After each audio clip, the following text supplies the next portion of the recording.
Hi friends, Yami's വ്ലോഗിലേക്ക് എല്ലാവർക്കും സ്വാഗതം. എല്ലാവർക്കും സുഖമാണല്ലോ.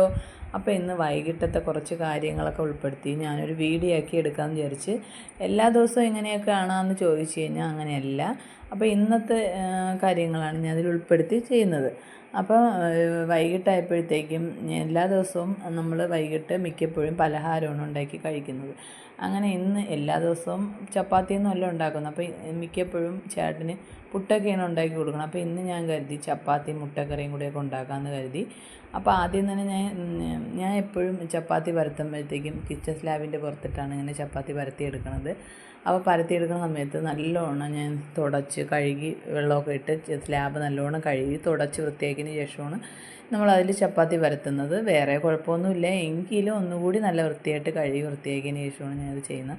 അപ്പം ആദ്യം തന്നെ ഞാൻ ചപ്പാത്തിക്കുള്ള മാവൊക്കെ കുഴച്ച് അപ്പം ചപ്പാത്തി നല്ല സോഫ്റ്റായിട്ട് കിട്ടാൻ വേണ്ടി കുറച്ച് എണ്ണയും കൂടെ ചപ്പാത്തി നമ്മൾ കുഴച്ചെടുക്കുന്ന സമയത്ത് അതിലോട്ട് ഒഴിച്ച് കഴിഞ്ഞാൽ നല്ല സോഫ്റ്റായിട്ട് നമ്മൾ ഒരുപാട് നേരമൊന്നും അത് ഇതാക്കി വയ്ക്കാനായിട്ട് പൊങ്ങാനൊന്നും വേണ്ടി റെസ്റ്റ് ചെയ്യാൻ വേണ്ടി ഒന്നും വയ്ക്കേണ്ട ആവശ്യമില്ല. അപ്പോഴും പരത്തിയെടുത്താൽ നല്ലോണം ചപ്പാത്തി നല്ലോണം പൊങ്ങി വരും. അപ്പോൾ അതെല്ലാം ഞാൻ മാവെല്ലാം കുഴച്ച് വെച്ചുകൊണ്ടിരുന്ന സമയത്ത് ചേട്ടൻ വന്നായിരുന്നേ. അപ്പോൾ മിക്കപ്പോഴും നമ്മളെ വീട്ടിൽ നമ്മൾ വൈകിട്ട് വേറെ സ്പെഷ്യലായിട്ട് എന്തെങ്കിലുമൊക്കെ ഉണ്ടാക്കുന്ന സമയത്ത് ചേട്ടന് എന്തെങ്കിലും പുറത്തുനിന്ന് എന്തായാലും വാങ്ങിച്ചുകൊണ്ട് വരാതിരിക്കില്ല. അപ്പോൾ ഇന്ന് ഞാനിത് ഉണ്ടാക്കിക്കൊണ്ട് നിന്ന സമയത്ത് മുട്ടയൊക്കെ പുഴുങ്ങാൻ വേണ്ടി വെള്ളത്തിലോട്ടിട്ട സമയത്ത് നോക്കിയപ്പോൾ ചേട്ടൻ വന്നപ്പം ചിക്കൻ പെരട്ടും അതേപോലെ തന്നെ പൊറോട്ടയൊക്കെ വാങ്ങിച്ചുകൊണ്ട് വന്നു. അപ്പോൾ എന്തായാലും പൊറോട്ട എല്ലാവരും നമ്മളെ വീട്ടിൽ കഴിക്കില്ല, മോള് കഴിക്കും. അപ്പം ഞാനൊന്നും കഴിക്കാറില്ല, ചേട്ടനും കഴിക്കില്ല. അപ്പം എന്തായാലും ചപ്പാത്തി ഉണ്ടാക്കിയേ പറ്റുള്ളൂ എന്ന് ചോദിച്ച്.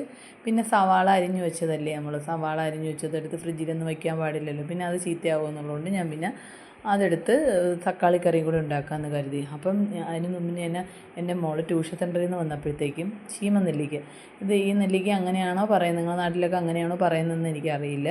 അപ്പം നമ്മളിവിടെ ഇങ്ങനെയാണ് പറയുന്നത്. അപ്പം നെല്ലിക്ക ഞാൻ വിചാരിച്ച് ക്യാരറ്റും പച്ചമുളകും ഒക്കെ ഇട്ട് നല്ലോണം ഒന്ന് ഉപ്പിലിട്ട് വെച്ചു. അപ്പം കുറച്ച് വൈകിട്ടിട്ട് വെച്ചതാണ്. അപ്പം കണ്ടപ്പോൾ എനിക്ക് കഴിക്കാനായിട്ട് കൊതി വന്നു. അങ്ങനെ പിന്നെ ഞാൻ അതിൽ നിന്ന് ഒരെണ്ണം എടുത്ത് കഴിച്ച്. പക്ഷേ അതിൽ ഉപ്പൊന്നും പിടിച്ചില്ല, എങ്കിലും ഒരെണ്ണം എടുത്ത് കഴിച്ചായിരുന്നു. അപ്പോൾ ആ സമയം കൊണ്ട് ഞാൻ തക്കാളി കറിയൊക്കെ തയ്യാറാക്കിയെടുത്ത്. തക്കാളി കറി സാധാ ഉണ്ടാക്കുന്നത് പോലെ തന്നെയാണ് നമ്മൾ തക്കാളി കറി ഉണ്ടാക്കിയത്. അതിന് ശേഷം പിന്നെ ചപ്പാത്തി ഓരോന്നായിട്ട് ഇങ്ങനെ ചപ്പാത്തി പരത്തിയെടുക്കാമെന്ന് കരുതി. അങ്ങനെ ചപ്പാത്തിയൊക്കെ പരത്തി ചുട്ടെടുക്കാനുള്ള ഇതാണ് കേട്ടോ. അപ്പോൾ നമ്മൾ എപ്പോഴും ഒരുപാട് നേരമൊന്നും അവിടെ ഇങ്ങനെ ചപ്പാത്തിക്കുള്ള മാവൊന്നും കുഴച്ച് വയ്ക്കേണ്ട ആവശ്യമില്ല, പെട്ടെന്ന് തന്നെ നമുക്ക് ഉണ്ടാക്കിയിടാം. പക്ഷേ ഞാൻ എപ്പോഴും ചപ്പാത്തി പരത്തുമ്പോഴത്തേക്ക് ഒരുപാട് അങ്ങ് റൗണ്ടായിട്ടൊന്നും കിട്ടൂല കേട്ടോ. എങ്കിലും നല്ല ടേസ്റ്റാണ് കഴിക്കാനായിട്ട്, നല്ല സോഫ്റ്റാണ്. നമ്മളത് പിച്ചൊക്കെ കഴിക്കുന്ന സമയത്ത് ഒരുപാട് ഭയങ്കര കട്ടിയോ അങ്ങനെ ഒന്നുമില്ല കേട്ടോ. നമ്മൾ കഴിക്കുമ്പോഴത്തേക്കും നല്ല ടേസ്റ്റാണ് കേട്ടോ. ഇതേപോലെ തന്നെ ഇങ്ങനെ ഒരുപാട് റൗണ്ടായിട്ട് കിട്ടൂലെങ്കിലും നല്ലോണം പൊങ്ങി വരും കേട്ടോ, നല്ല സോഫ്റ്റുമാണ്. ചെറിയ തീയിലിട്ട് നമ്മൾ ഇതേപോലെ ഒന്ന് ചുട്ടെടുത്താൽ നല്ല ടേസ്റ്റ് തന്നെ കേട്ടോ. അങ്ങനെ പിന്നെ ഞാൻ ചപ്പാത്തിയൊക്കെ പരത്തി അങ്ങനെ ചപ്പാത്തിയൊക്കെ ഉണ്ടാക്കി വെച്ച്. അപ്പോൾ ആ സമയം കൊണ്ട് നേരത്തെ എടുത്തുകൊണ്ട് വെച്ച ചിക്കനൊക്കെ എടുത്ത് അതിൽ ഞാൻ പാത്രത്തിലൊക്കെ ഒഴിച്ച് അങ്ങനെ അതുമൊക്കെ എടുത്ത് എല്ലാം ഉണ്ടാക്കി കഴിഞ്ഞപ്പോഴത്തേക്ക് എല്ലാവർക്കും കൂടെയൊക്കെ കൊണ്ടുവന്ന് കൊടുത്ത് അങ്ങനെ സന്തോഷത്തോടെ ഇരുന്ന് എല്ലാവരും രാത്രി ഇരുന്ന് കഴിച്ച്. അപ്പം ഞാൻ എന്നും അങ്ങനെ തന്നെയാണ്.